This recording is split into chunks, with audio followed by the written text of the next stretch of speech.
A marriage contract is literally the worst contract a man can ever enter into, and it gets 100 times worse after they have kids, with wives often getting pregnant without the agreement of their husbands in order to secure themselves a lifetime of child support payments and the house if they divorce.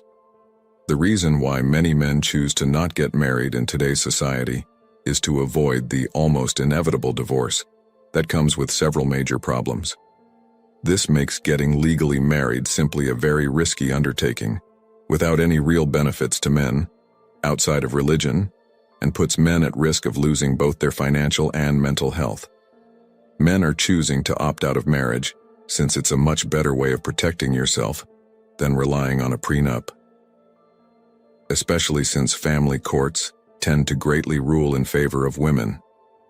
In addition to this, prenups be challenged, but more importantly, there are several things that prenups can't even cover. By marrying a woman, you automatically become the legal parent to all her children, even if a woman cheats on you and the child is not yours.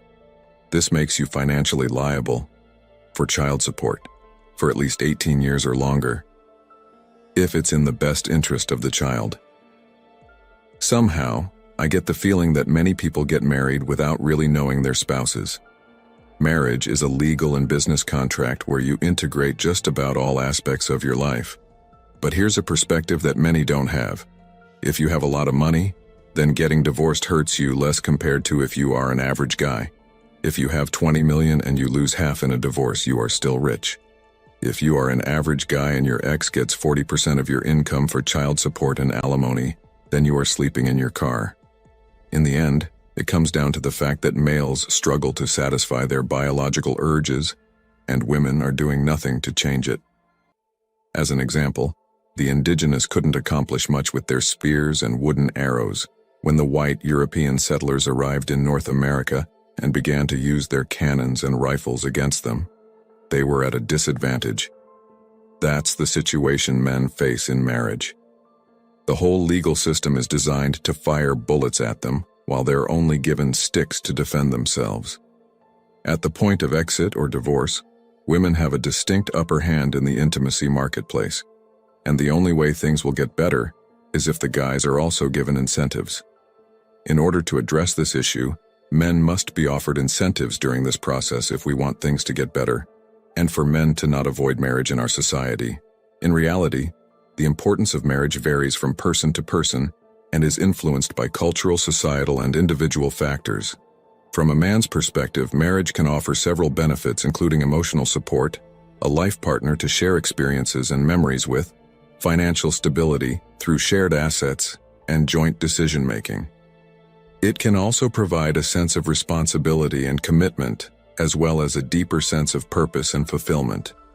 However, these benefits may vary from person to person and may depend on the quality of the relationship and the level of compatibility between partners.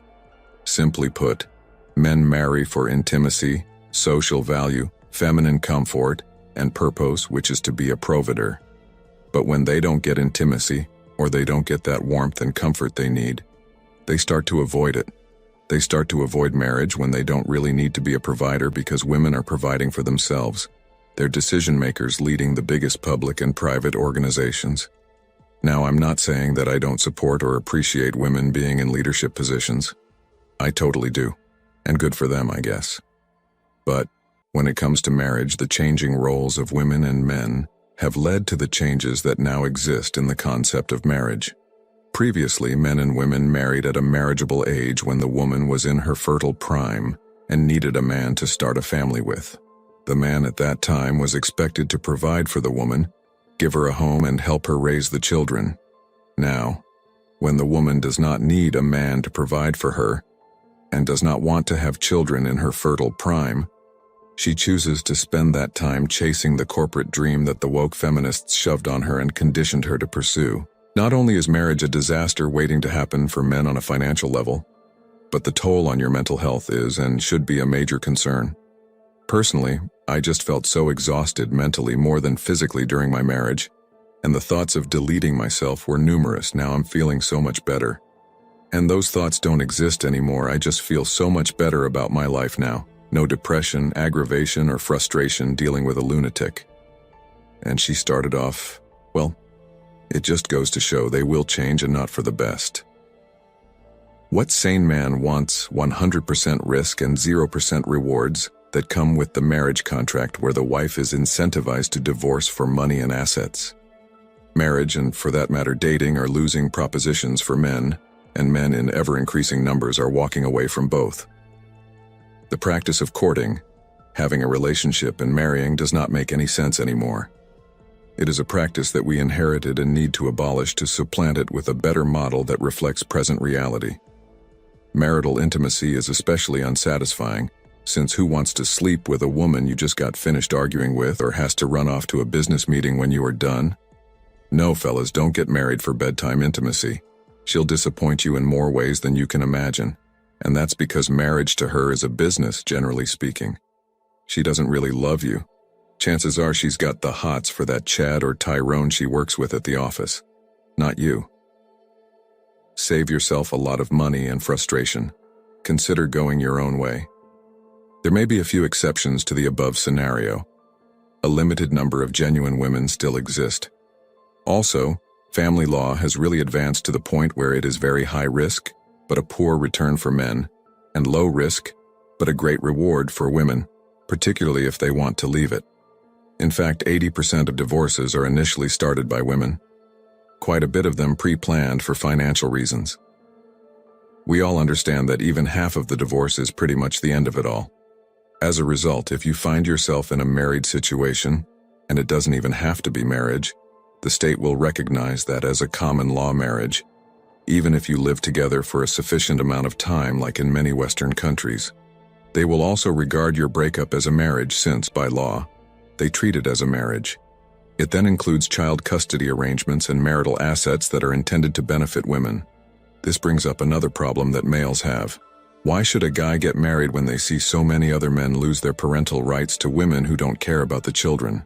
They just end up losing a major chunk of their paycheck, sending money to their ex-wife, and then seeing how severely their relationship with their own children deteriorates. For a good reason, such women are referred to as divorce machines. I'm not sure whether there is a solution or a method to get around the fact that men are purposefully and strategically avoiding marriage. As a man, how can you satisfy the biological want to pass on your seed? By nature, men are designed to scatter their seed while women are designed to basically seek the highest value. Men who they can intertwine with, raise children, utilize their resources, and manage their resources for the good of family and community. Although there are two distinct dynamics, the status of family law is so dismal that it is just not sane from any point of view for a man to live in a situation that the state considers to be a married arrangement. Why would you put yourself in a position where the state might decide what happens to your assets, monthly income, and parental access? The root of a lot of problems in the world is a lack of personal accountability and humility, and modern Western women lack both. Most of these women are not single by any means, and by that, I mean without having at least a few men to a full roster of them.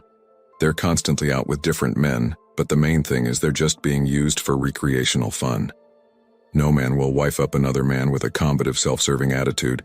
Eventually, when they're older and their looks are fading, the realization will hit them like a brick to the face. It's too late for them at this point, and of course, it will always be the men's fault.